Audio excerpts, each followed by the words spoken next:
I hate to put one more thing on your plate, but there are a number of states who are aggressively moving to prevent transgender athletes playing. And I was wondering, again, I hate to put one more thing on your plate, but in terms of on your radar, where is that? You're going to have a tremendous platform, but where is that going to be on your radar in terms of advocating for, athletes, all athletes, transgender athletes, to be able to play? Oh, I mean, that ranks high on the list of things that I'll be fighting for and speaking up against. You know, everyone deserves the right to play. Everyone deserves the right to come here, sit in these seats, and feel safe and not feel like there's a threat or they can't be who they are or like it's just all eyes on them. So I think it's a crime, honestly, to separate someone for any reason. So I definitely will be speaking up against those that legislate. Oh, so that's Britteny Griner. And speaking of Juwanna Mann, they're actually talking about doing a sequel on that. Believe it or not, I'm not making this up. I seen a blog put that up the other day. I just kept scrolling. I was like, please no, let's not go back into 2002. I was back when Vivica looked good.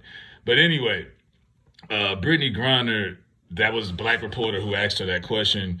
And I know she's been alleged to be possibly had a sex change at some point. I don't know, but the last two interviews she's done, her voice has extremely gotten deeper.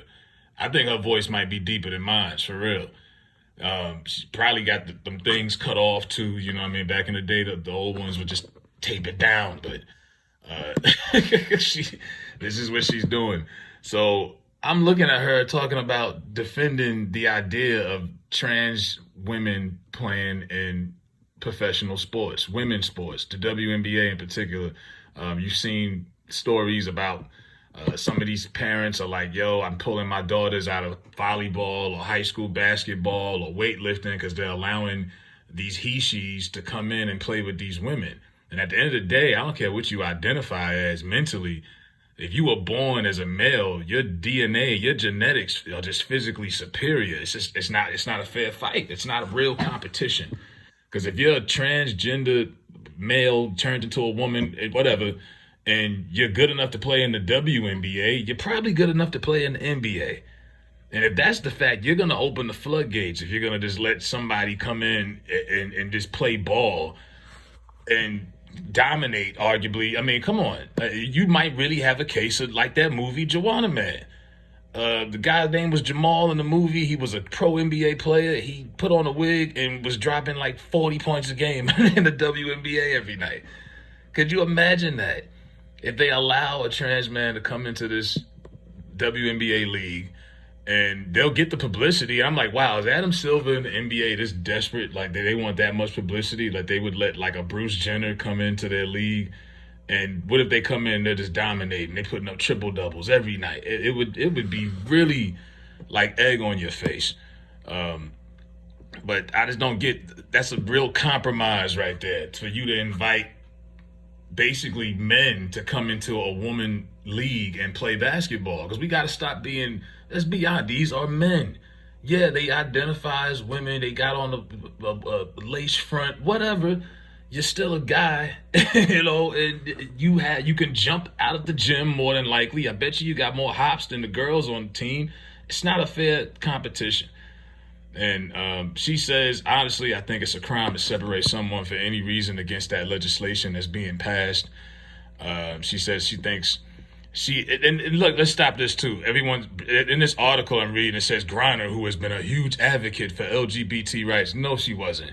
Prior to Britteny Griner getting locked up over there in Russia because she got caught with that vape pen, I don't really ever see her I never seen her being attached to LGBT like that and being some big advocate. No. We all knew her stance on how she got down as far as liking girls, but no. Now, I remember when she was locked up, and I even said on this channel, yeah, I don't think she deserved 9 years. That was stupid, but I don't think she deserved 9 years. But when she was locked up, I remember her fiance did like shake hands and kiss babies tour, and she went all around the country doing interviews, and they pushed that a lot. Her fiance. Next thing you know, they was getting her out. I think there was an exchange of like, okay, we'll get you out, but you got to make sure you look out for the home team. We're going to make you an advocate and make you get out there and put you out there as one of the faces of the movement. I think that was really one of the plans, because I don't think it was because she was a black basketball player. She was out there for months. Nobody gave a damn. LeBron couldn't get her back home. Biden let her sit out there for how many months?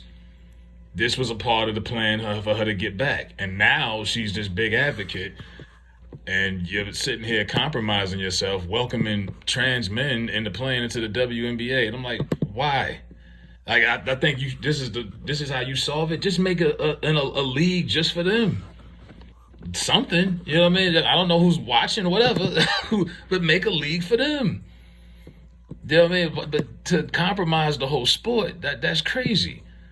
And it's not fair. And I'm telling you, if my daughter is playing volleyball and you tell me, oh, they got two trans on the other team, and these two people are 6'2", and they throwing elbows, and I'm like, man, no, like I'm pulling my baby girl out. Y'all not about to have my baby playing around a bunch of men in drag. Because at the end of the day, that's what this is. You can sit there and, oh, well, you can identify as whatever. I could come out here and say I identify as a moose, but I'm not a fucking moose. I am what you see. I'm a black man with a beard. You see me for what I am on the surface. I'm so sick of this, oh, people identify as this and that. No, man. Nah, y'all got to stop that. And this girl's definitely on the hormone pills, because you hear the deepness in her voice. People are already saying that she's born in 1990. And she's 32. I didn't know Britteny Griner was my age. I didn't know she was that old. I thought she was younger than that. It seems like she's only been in the WNBA for a few years, but damn, it was 2013. Damn, time is flying by. 2013. Yeah, man. So, Juwanna Mann, Britteny Griner, it's all coming together. Testosterone is hitting at all-time levels. I don't know what kind of test boosters she taking, man, but that's some scary shit, because she talk like the boogeyman or something. She sound like the boogeyman, bro. But yeah, she's definitely here now as this LGBT advocate, because I'd never heard her push. She's been in the WNBA. I just read it, 10 years.